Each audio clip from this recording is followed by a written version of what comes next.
महाभारत के युद्ध क्षेत्र में जब चारों ओर शंखनाद हो रहा था, जब दोनों ओर सेनाएं आमने सामने खड़ी थीं, तभी एक योद्धा, एक महान धनुर्धर अर्जुन का मन डगमगा गया। उसके हाथ से गांडीव छूटने लगा। आंखों के सामने अपने ही लोग खड़े थे, पितामह भीष्म, गुरु द्रोणाचार्य, अपने भाई, अपने मित्र। अर्जुन कहता है, हे केशव, मैं युद्ध नहीं कर सकता। अपने ही लोगों को मारकर मुझे कोई सुख नहीं चाहिए। तभी रथ के सारथी साक्षात भगवान श्री कृष्ण मुस्कुराते हैं और गीता का उपदेश प्रारंभ होता है। आत्मा का ज्ञान। श्री कृष्ण कहते हैं, अर्जुन, तू जिसके लिए शोक कर रहा है वो शोक करने योग्य नहीं है। ये शरीर नश्वर है, पर आत्मा अमर है। जैसे मनुष्य पुराने वस्त्र छोड़कर नए वस्त्र धारण करता है, वैसे ही आत्मा एक शरीर छोड़कर दूसरा शरीर धारण करती है। आत्मा को न शस्त्र काट सकते हैं, न आग जला सकती है, न पानी भिगो सकता है, न हवा सुखा सकती है। जो जन्मा है उसकी मृत्यु निश्चित है, और जो मरा है उसका पुनर्जन्म निश्चित है। फिर शोक किस बात का अर्जुन? कर्तव्य का बोध।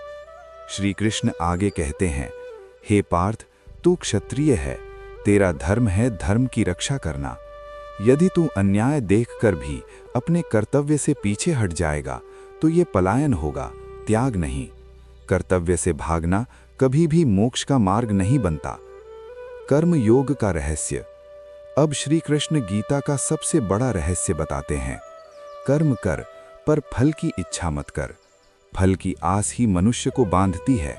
जब तू ये सोचकर कर्म करेगा कि मुझे क्या मिलेगा, लोग क्या कहेंगे, मेरा लाभ क्या होगा, तब तू बंधन में पड़ जाएगा। लेकिन जब तू केवल कर्तव्य समझकर कर्म करेगा और फल मुझे अर्पण कर देगा, तब तू मुक्त हो जाएगा। समभाव का जीवन। श्री कृष्ण कहते हैं, सुख और दुख, लाभ और हानि, जय और पराजय, इन सब को समान भाव से स्वीकार कर।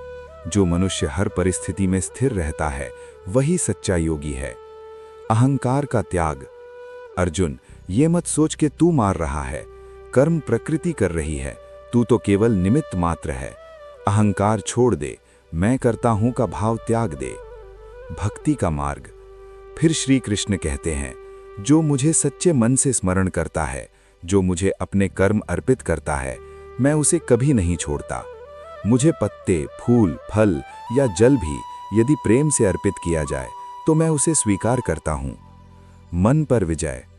मन मनुष्य का सबसे बड़ा मित्र भी है और सबसे बड़ा शत्रु भी। जिसने मन को जीत लिया उसने संसार जीत लिया। ध्यान, संयम और अभ्यास से मन को वश में किया जा सकता है। अंतिम उपदेश। अंत में श्री कृष्ण कहते हैं, सभी धर्मों को छोड़कर मेरी शरण में आ जा, मैं तुझे सभी पापों से मुक्त कर दूंगा, डर मत। अर्जुन का परिवर्तन। अब अर्जुन का मोह समाप्त हो चुका था। उसकी आंखों में स्पष्टता थी, मन में शांति थी। अर्जुन कहता है, हे कृष्ण, मेरा भ्रम दूर हो गया, मैं आपके वचन का पालन करूंगा। समापन। गीता केवल युद्ध की कथा नहीं है, ये जीवन जीने की कला है। जब भी हम भ्रम में हों, डर में हों या निर्णय न ले पा रहे हों, गीता हमारा मार्गदर्शन करती है। कर्म करो, भक्ति रखो और फल ईश्वर पर छोड़ दो, यही श्री कृष्ण का संदेश है। अगर आप चाहें तो मैं इसी स्क्रिप्ट को थोड़ा और धीमी तेज वॉइस के हिसाब से एडजस्ट कर दूं, महिला वॉइस ओवर टोन में बदल दूं, या इसे 2-3 पार्ट की सीरीज में बांट दूं, बस बताइए।